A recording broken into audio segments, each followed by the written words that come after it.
출애굽기 5장. 그 후에 모세와 아론이 바로에게 가서 말하였다. 이스라엘의 하나님 여호와께서 내 백성을 보내 그들이 광야에서 나를 기념하는 명절을 지키게 하라고 말씀하십니다. 도대체 여호와가 누군데 내가 그의 말을 듣고 이스라엘 자손을 보내야 한단 말이냐? 나는 여호와를 알지 못하며 이스라엘 자손도 보내지 않겠다. 히브리 사람의 하나님이 우리에게 나타나셨습니다. 우리가 3일길쯤 광야로 들어가서 우리 하나님 여호와께 희생제물을 드릴 수 있도록 허락해 주십시오. 그렇지 않으면 여호와께서 무서운 질병이나 칼로 우리를 죽이실 것입니다. 모세와 아론아, 너희가 어째서 백성들이 일을 못하게 하느냐? 가서 너희 일이나 하여라. 이제 너희 백성이 많아졌는데 너희가 그들의 일을 중단시키려 드는구나.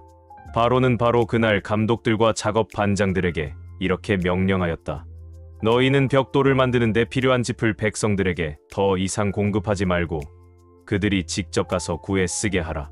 그리고 지금까지 만들던 벽돌의 수를 그대로 만들게 하고 작업량을 조금도 줄이지 말아라. 그들이 게을러졌기 때문에 가서 우리 하나님께 희생제물을 드리게 해 주십시오 하고 부르짖고 있다. 너희는 그 사람들의 일을 더욱 무겁게 하여 계속 고달프게 일하게 하고 거짓말에 귀를 기울일 겨를이 없게 하라. 그래서 감독들과 작업 반장들이 나가 이스라엘 백성들에게 말하였다. 왕은 너희에게 더 이상 짚을 공급하지 않겠다고 하시며 너희가 직접 나가서 짚을 주어 쓰되 전과 같은 책임량을 반드시 달성해야 한다고 말씀하셨다. 그래서 백성들은 이집트 온 땅에 흩어져 곡식의 그루터기를 걷어다가 집 대신 사용하였다. 감독들은 짚이 있을 때와 같이 매일매일의 책임량을 달성하라고 독촉하였으며 또 이집트의 그 감독들은 자기들이 세운 이스라엘 자손의 작업 반장들을 때리며 너희는 왜 어제와 오늘의 책임량을 전과 같이 달성하지 않느냐? 하고 따졌다. 그러자 이스라엘 자손의 작업 반장들이 바로에게 가서 이렇게 호소하였다. 왕은 어째서 우리를 이렇게 대하십니까? 감독들이 우리에게 짚은 주지 않고 벽돌만 만들라고 강요합니다. 우리가 매를 맞지만은 잘못은 왕의 백성들에 있습니다. 그때 왕이 대답하였다. 너희는 정말 게으르구나. 그래서 너희가 일은 하지 않고 여호와께 희생제물을 드리러 가게 해달라는 말을 하고 있다. 이제 너희나 가서 일이나 하여라. 너희에게 짚은 주지 않겠다. 그러나 너희는 전과 같은 양의 벽돌을 만들어내야 한다. 이스라엘 자손의 작업 반장들은 매일 만들던 벽돌의 수를 조금도 줄일 수 없다는 말을 듣고 자기들이 곤경에 처한 것을 알게 되었다. 그들은 바로 앞에서 나오다가 그들을 만나려고 기다리던 모세와 아론을 보고 이렇게 말하였다. 당신들이 우리를 바로와 그의 신하들에게 눈의 가시처럼 되게 하여 그들에게 우리를 죽일 구실을 주었으니 여호와께서 당신들이 행한 일을 판단하시고 벌하실 것이오. 그러자 모세는 여호와께 다시 돌아가서 이렇게 부르짖었다. 여호와여, 어째서 이 백성에게 이런 어려움을 주셨습니까? 무엇 때문에 나를 보내셨습니까? 내가 바로에게 가서 주의 이름으로 말한 그때부터 그가 더욱 이 백성을 학대하는데도 주께서는 주의 백성을 전혀 구해 주지 않으셨습니다. 누가복음 8장. 그 후에 예수님은 여러 도시와 마을을 다니시며 하나님의 나라를 선포하시고 기쁜 소식을 전하셨는데 12 제자도 동행하였다. 또 악한 귀신들과 여러 가지 병에서 고침을 받은 여자들도 예수님과 동행하였다. 그들 중에는 7 귀신이 나간 막달라 마리아, 헤롯 왕의 재산 관리인 구사의 아내 요한나, 수산나, 그 밖에 다른 여자들도 여럿 있었다. 그들은 자기들의 재산을 바쳐 예수님의 일행을 도왔다. 사람들이 여러 마을에서 모여들어 마침내 큰 군중을 이루었을 때 예수님은 비유를 들어 이렇게 말씀하셨다. 한 농부가 들에 나가 씨를 뿌렸다. 그런데 어떤 씨는 길가에 떨어져서 발에 밟히고 새들이 와서 먹어버렸다. 그리고 어떤 씨는 돌밭에 떨어져서 싹은 나왔으나 물기가 없어 말라버렸다. 또 어떤 씨는 가시덤불에 떨어졌는데 가시나무가 함께 자라 그 기운을 막았다. 그러나 어떤 씨는 좋은 땅에 떨어져서 잘 자라 100배의 열매를 맺었다. 예수님은 이 말씀을 마치시고 귀 있는 사람은 잘 들어라 하고 외치셨다. 제자들이 이 비유의 뜻을 묻자 예수님은 이렇게 대답하셨다. 너희에게는 하나님 나라의 비밀을 아는 것이 허락되었으나 다른 사람들에게는 비유로 말한다. 이것은 그들이 보아도 알지 못하고 들어도 깨닫지 못하게 하기 위해서이다. 이 비유의 뜻은 이렇다. 씨는 하나님의 말씀이다. 길가에 떨어진 씨는 사람들이 말씀을 듣기는 하였으나 그들이 믿고 구원받지 못하도록 마귀가 와서 그 말씀을 빼앗아가는 것을 가리킨다. 돌밭에 떨어진 씨는 말씀을 들을 때 기쁨으로 받아들이지만 뿌리가 없으므로 잠시 믿다가 시험을 받으면 떨어져 나가는 사람을 말한다. 또 가시덤불 속에 떨어진 씨는 말씀은 듣지만 살아가는 동안에 세상의 걱정과 재물에 얽매이고 쾌락에 빠져 말씀대로 생활하지 못하는 사람이다. 그러나 좋은 땅에 뿌려진 씨는 바르고 착한 마음으로 말씀을 듣고 그 말씀을 잘 간직하여 인내로 열매를 맺는 사람을 가리킨다. 등불을 켜서 그릇으로 덮어두거나 침대 아래 둘 사람은 아무도 없다. 오히려 그것을 등잔대 위에 올려놓아 들어오는 사람이 그 빛을 볼 수 있도록 하지 않겠느냐? 감추어진 것은 나타나기 마련이고 비밀은 알려지고 드러나기 마련이다. 그러므로 너희는 내 말을 귀담아 들어라. 누구든지 가진 사람은 더 받을 것이고 갖지 못한 사람은 가졌다고 여기는 것마저 빼앗길 것이다. 예수님의 어머니와 형제들이 예수님을 만나러 왔으나 군중들 때문에 만날 수가 없었다. 그래서 어떤 사람이 예수님께 선생님, 어머니와 형제분들이 선생님을 만나 뵈려고 밖에서 기다립니다. 하였다.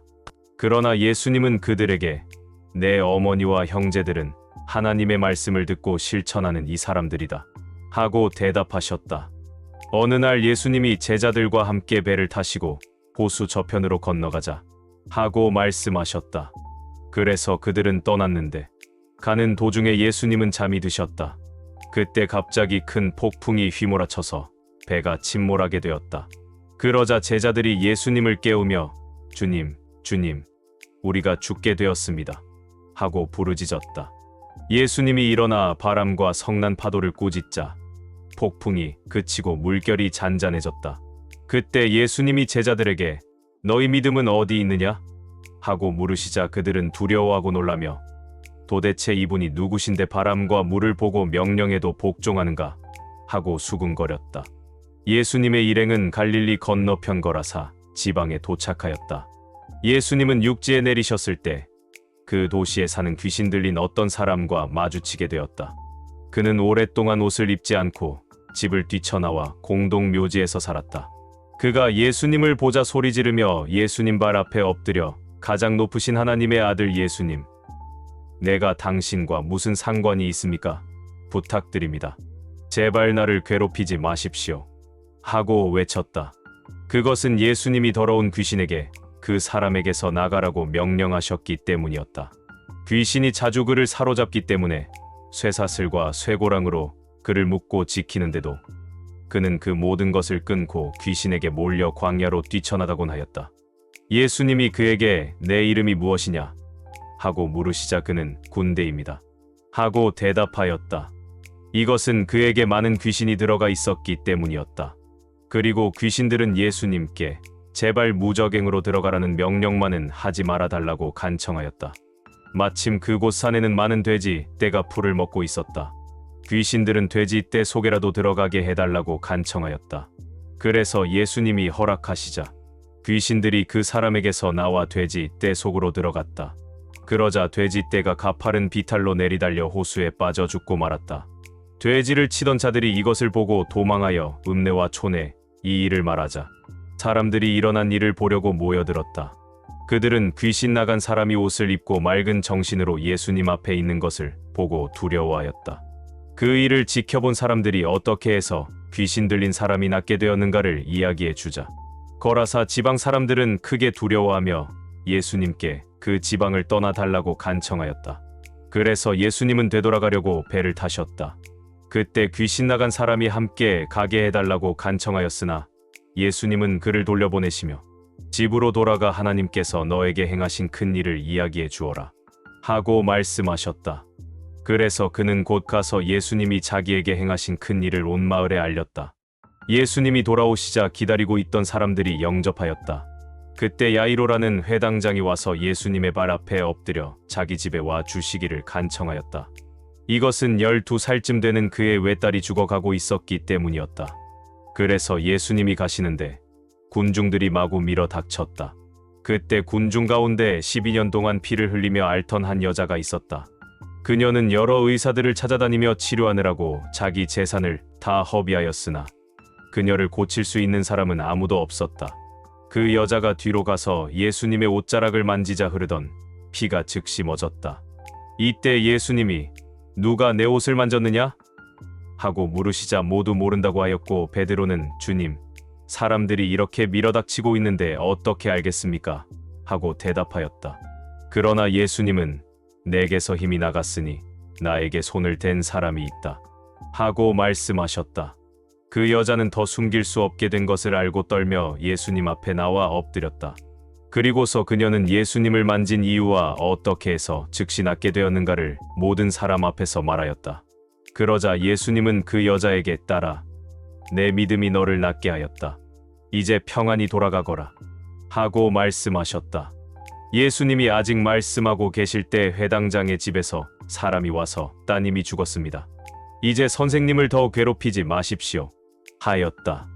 예수님은 그 말을 들으시고 회당장에게 두려워 말고 믿기만 하라. 그러면 딸이 살아날 것이다.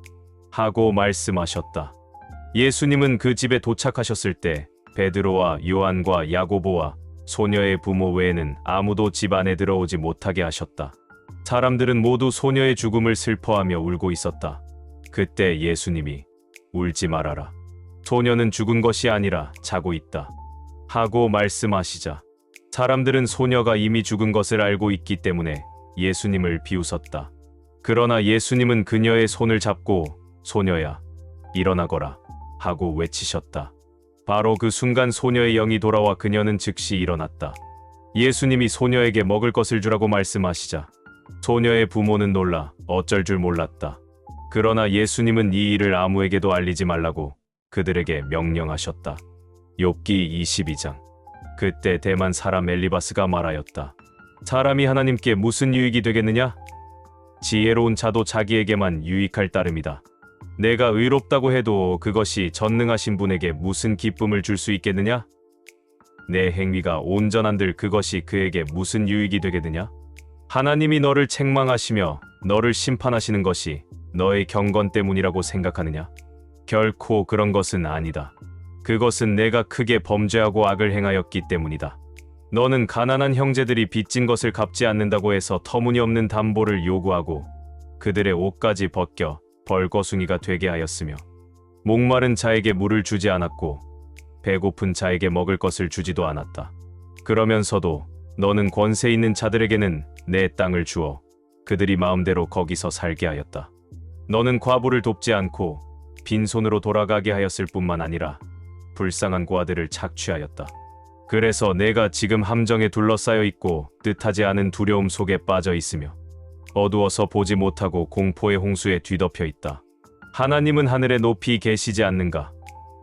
하늘의 별들이 얼마나 높은지 보아라. 그러나 너는 하나님이 무엇을 아시며 그감 중에서 어떻게 심판할 수 있겠는가? 짙은 구름이 그를 가리고 있으므로 그는 우리를 볼 수 없고 다만 창공을 걸어 다니고 있을 뿐이다. 하는구나. 내가 악인이 밟던 옛 길을 걸을 작정이냐? 그들은 자기 때가 차기 전에 죽음의 사자에게 끌려갔고 그들의 터전은 홍수에 휩쓸리고 말았다. 그들은 하나님께 우리를 내버려 두시오. 당신이 우리를 위해 무엇을 할 수 있겠습니까? 하였으나 그래도 하나님은 그들의 집을 좋은 것으로 채워주셨다. 그러나 악인의 계획은 나와 거리가 멀다. 의로운 자들은 악인들이 망하는 것을 보고 기뻐할 것이며 죄 없는 자들은 그들을 향해 보아라. 우리의 원수가 망하고 불이 그들의 재산을 삼켜버렸다. 하고 조롱할 것이다. 너는 하나님께 굴복하고 그와 화목하여라. 그러면 그가 너를 축복해 주실 것이다. 너는 그의 교훈을 받아들이고 그의 말씀을 내 마음에 간직하여라. 내가 만일 전능하신 분에게 돌아가고 또 내 집에서 악을 제거하면 내가 다시 일어설 것이다. 너는 돈에 대한 욕심을 버리고 내 금을 던져버려라. 그러면 바로 전능하신 그가 너에게 금이 되고 귀한 은이 될 것이다. 그렇게 되면 너는 전능하신 분에게서 기쁨을 찾을 수 있을 것이며 하나님을 향하여 너의 얼굴을 들 수 있을 것이다. 그가 기도하면 그가 응답할 것이며 또 그에게 내가 약속한 것도 지킬 수 있을 것이다. 그리고 내가 무슨 계획을 세워도 성취될 것이며 빛이 너의 가는 길을 비추어 줄 것이다. 내가 천한 대우를 받고 굴욕을 당하거든 다시 너를 높여줄 자가 있음을 기억하여라. 하나님은 겸손한 자를 구원하실 것이며 죄인들이라도 구해 주실 것이니 너의 깨끗한 손을 통해 그런 자가 구원을 받게 될 것이다. 고린도전서 9장. 내가 자유인이 아닙니까? 사도가 아닙니까? 내가 우리 주 예수님을 보지 못했습니까? 내가 주님을 위해 일한 결실이 바로 여러분이 아닙니까? 내가 다른 사람들에게는 사도가 아닐지라도 여러분에게는 사도입니다. 주님을 믿는 여러분이 내가 사도라는 것을 증거하는 표가 되기 때문입니다. 나를 비판하는 사람들에게 말합니다. 우리에게 먹고 마실 권리가 없습니까?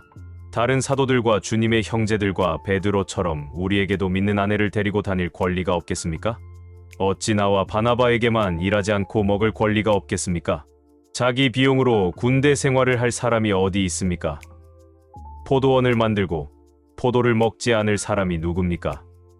양을 기르는 사람치고 그 젖을 먹지 않을 사람이 누굽니까? 내가 사람의 견지에서만 이것을 말합니까? 율법도 이것을 말하고 있지 않습니까? 모세의 율법에는 곡식을 밟아 떠는 소의 입에 망을 씌우지 마십시오 라고 기록되어 있습니다.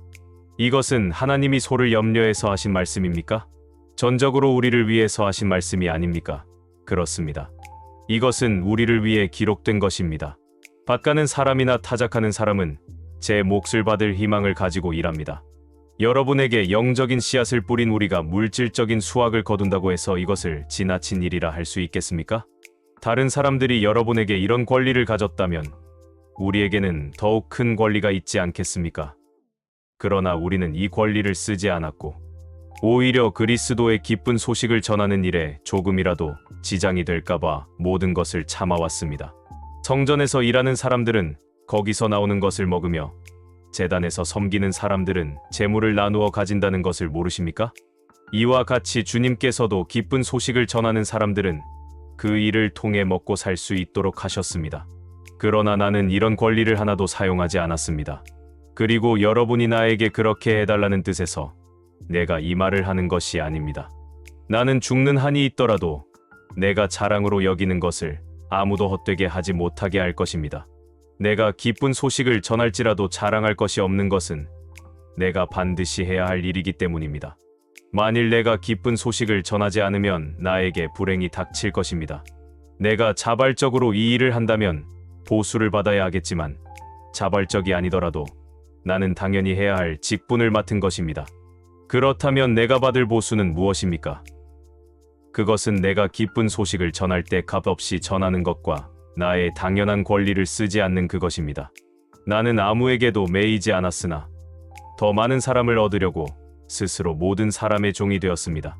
유대인에게 내가 유대인처럼 된 것은 유대인들을 얻기 위해서이며 율법 아래 있는 사람들에게는 내가 율법 아래 있지 않으면서도 그들처럼 된 것은 율법 아래 있는 사람들을 얻기 위해서입니다. 내가 하나님의 율법을 떠난 것이 아닙니다. 그리스도의 법 아래 있으면서도 내가 율법 없는 이방인들에게 율법 없는 사람과 같이 된 것은 율법 없는 이방인들을 얻기 위해서입니다. 또 믿음이 약한 사람들에게는 내가 믿음이 약한 사람처럼 되어 그들을 얻으려고 하였습니다. 이와 같이 내가 모든 사람들에게 그들과 같은 사람이 된 것은 어떻게 해서든지 다만 몇 사람이라도 구원하기 위해서였습니다. 내가 기쁜 소식을 위해 이 모든 일을 하는 것은 그 축복에 함께 참여하기 위한 것입니다. 경기장에서 여러 선수들이 다 함께 달리지만 우승자는 하나뿐이라는 것을 모르십니까? 이와 같이 여러분도 우승자가 되도록 힘껏 달리십시오. 우승자가 되려고 경쟁하는 선수마다 모든 일에 절제합니다. 그들은 썩을 면류관을 얻기 위해 그렇게 하지만 우리는 썩지 않을 면류관을 위해 그렇게 해야 합니다. 그러므로 나는 목표 없이 달리는 사람처럼 달리지 않고 허공을 치는 권투 선수처럼 싸우지 않습니다. 내가 내 몸을 쳐서 복종시키는 것은 내가 남에게 전도한 후에 오히려 나 자신이 버림을 당할까 두렵기 때문입니다.